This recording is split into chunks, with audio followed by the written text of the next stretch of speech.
araky ny voalaza teny am-piandohana dia manana vahiny mavesa danja tokoa isika eto ankehitriny satria dia resaka anankiroa tena ngeza be eo amin'ny fiainana zanak'olombelona no resantsika. Ny voalohany aloha resantsika dia mikasika ny tontolo iainana andray any nany Ratsifandriamanana sika izay tompona andraikitra voalohany eo amin'ny WWF WWF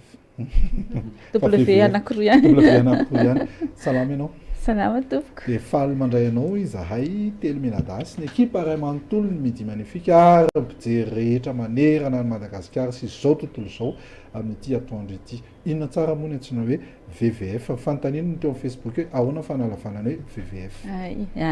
Dia faly miaraba ny mpijery rehetra zany rahan'izao tontolo izao sy eo amin'ny TVM.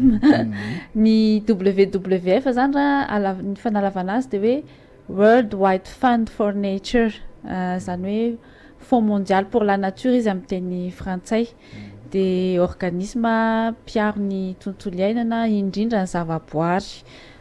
toy ny ala sy ny biby ao anatiny, ohatra ny mangrove izay ho resantsika, ny any an-dranomasina rehetra any. Ny foibe anay raha eto Madagasikara dia eo Antsakaviro. Fa ny WWF koa zany dia atao hoe réseau mondial, zany hoe misy birao any WWF any amina tany misy eo amin'ny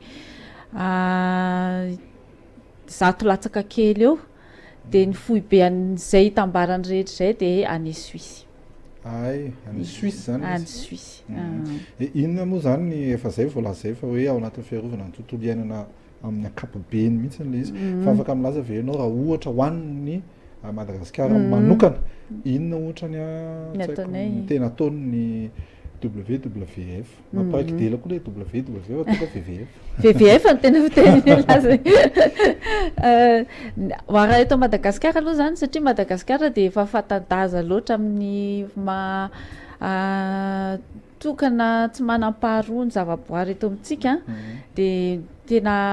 ataoko hoe asanay ngeza be zany dia manamafy sy manatsara ny fitantanana ny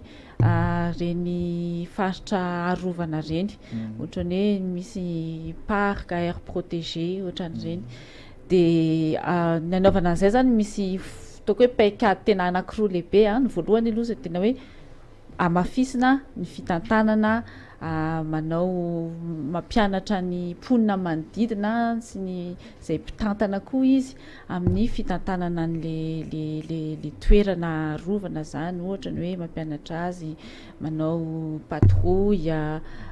miaro ny ala amin'ny afo, mampiatra ny dina amin'ny fitantanana ny arena voajanahary. Dia ny paikady lehibe faharoa dia manampy ireo olona ireo amin'ny fanatsarany koa ny farim-piainany satria raha sahirana izy dia tsy maintsy akaza piasa mety amin'ny fomba tsy dia tena mety loatra zany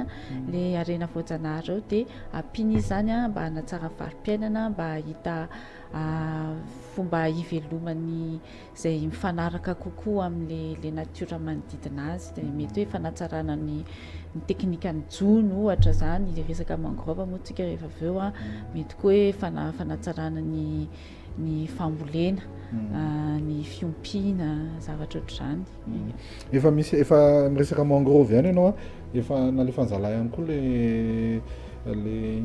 oronan-tsary kely miresaka mangrove. Inona tsara moa le mangrove?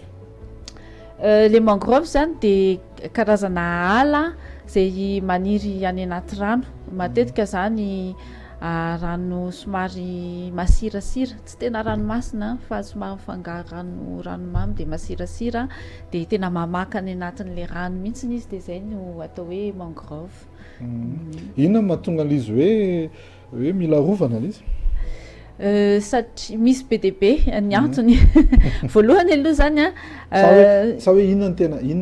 tombontsoa azo avy amin'ny mangrove? Tena tombontsoa azo avy amin'ny tena be dia be koa. Tombontsoa anankiray ngeza be zany aloha zany dia izy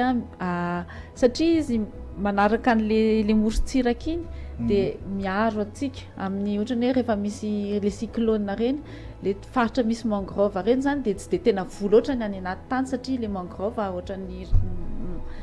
miaro misy ny arofanina izy. ankehitriny zany fantatra koa izy tena manampy betsaka amin'le ady amin'ny fiovan'ny toetrandro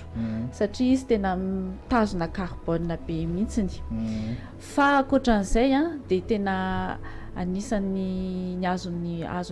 hazon'le mangrove zany tena anisan'ny fampiasa amin'ny trano betsaka koa mampiasa anazy ohatra ny hoe amin'ny fanaovana charbon zay aloha tsy dia tena tsara loatra raha ny tena izy fa tena betsaka tsy dia tena mety fa betsaka ihany ary izy koa zany tena toerana iterahany ny trondro dia ny ohatrany hoe ny crevette ny crabe tena hany mihitsy zany ny toerana zone de reproduction an'zareo zany rehefa tsy zany mangrove dia tsy misy tsony ny régénération an'ireny zavatra reny maternité mihitsiny zay mihitsy ny terme mety amin'izy zany dia aiza fo mifaritra misy an'izy io eto Madagasikara eto Madagasikara zany dia tena le côte ouest rehetrarehetra tsika iny zany manomboka any amin'ny faritry Menabe Melaka hatrany amin'ny Diana Boeny koa misy kelikely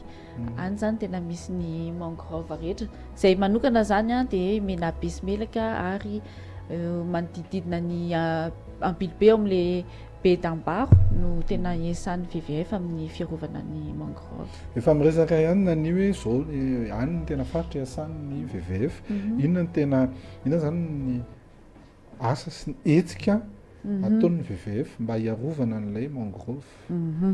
Voalohany aloha zany dia fampahafantarana ohatran'ny atao eto amin'ny Midi Magnifique ohatran'izao ny ilana anazy sy mazava-dehibe anazy eo amin'ny fiainantsika andavanandro dia fanentanana amin'ny fiarovana zay zany manampy ireo mponina mipetraka any anaty mangrove zany tena sarotra rehefa mipetraka any satria lavitra be ny zavatra rehetra misy mipetraka any tsy misy mihitsy misy tanàna kely betsaka mihitsy any anatiny any dia reny mponina any anaty mangrove reny zany tena hoe olona tokony hoe hiaro azy voalohany satria miankina be dia be amin'ireny ny fiainana isan'andro fa izy koa ny eo akaiky eo dia izy zany tena afaka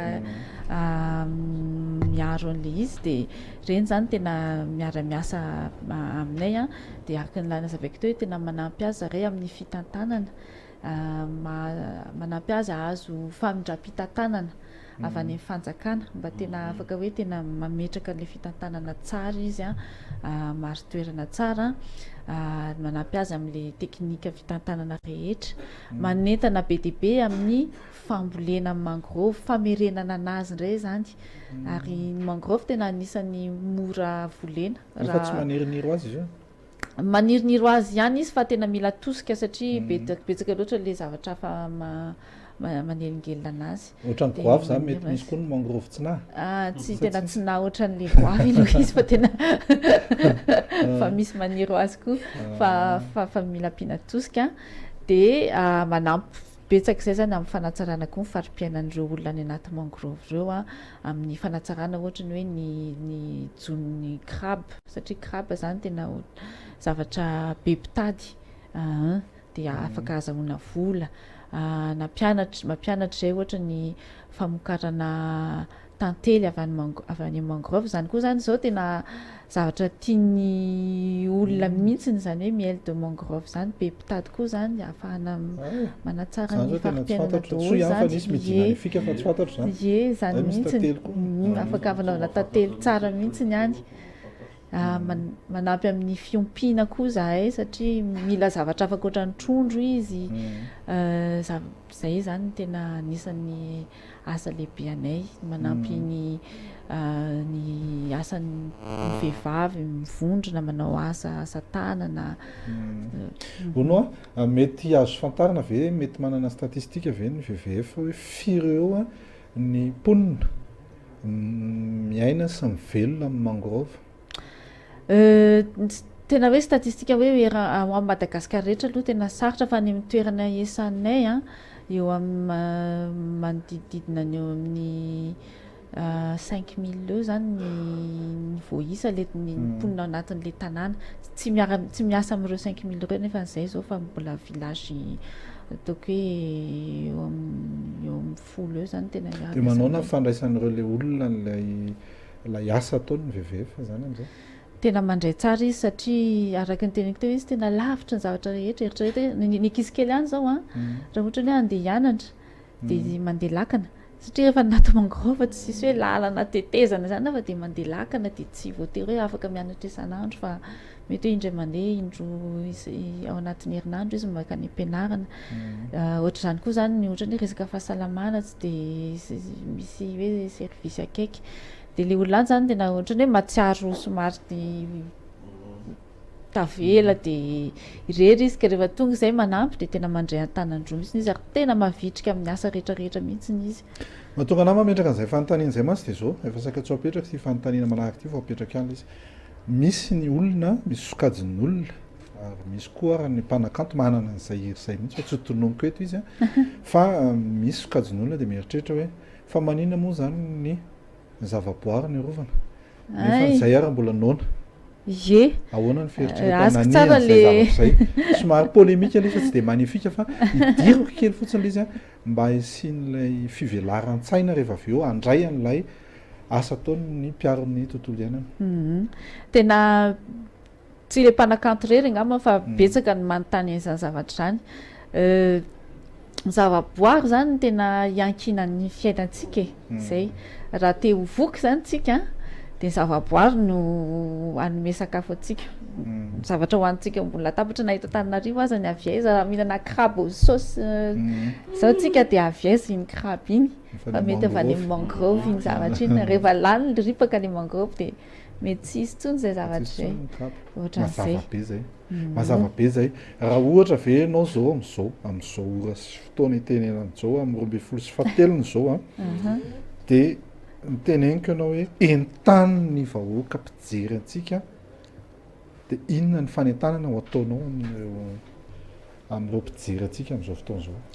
ny fanentanana tsy ho an'ny mangrova rery fa ho an'ny zavaboary rehetra tsika malagasy zany a de tena miankina be de be amin'ny zavaboary ny fiainantsika amin'ny lafiny rehetra mihitsy amin'ny toe-karentsika rehetra manontolo zany de tena any amin'ny zavaboary any amin'ny arena voajanahary ny fambolena ny fiompiana fizahantany ny jono reny rehetrarehetra zany reny zany a raha tena hoe te hivoatra sy androso Madagasikara de tsy maintsy arovana ary tantanana tsara eo arenantsika ireo ary tsika rehetra ny malagasy tsirairay ny tokony hanao an'izany fa tsy hoe nipiasa ny WWF rery fa tsika rehetra io de tokony tsika rehetra mirotsaka antsehatra zany fantanina kely inona ka inona tonga n'le panda amin'le logoany satria anisan'ny asa voalohany indrindra nataon'ny WWF tamin'izy ny forona tany amin'ny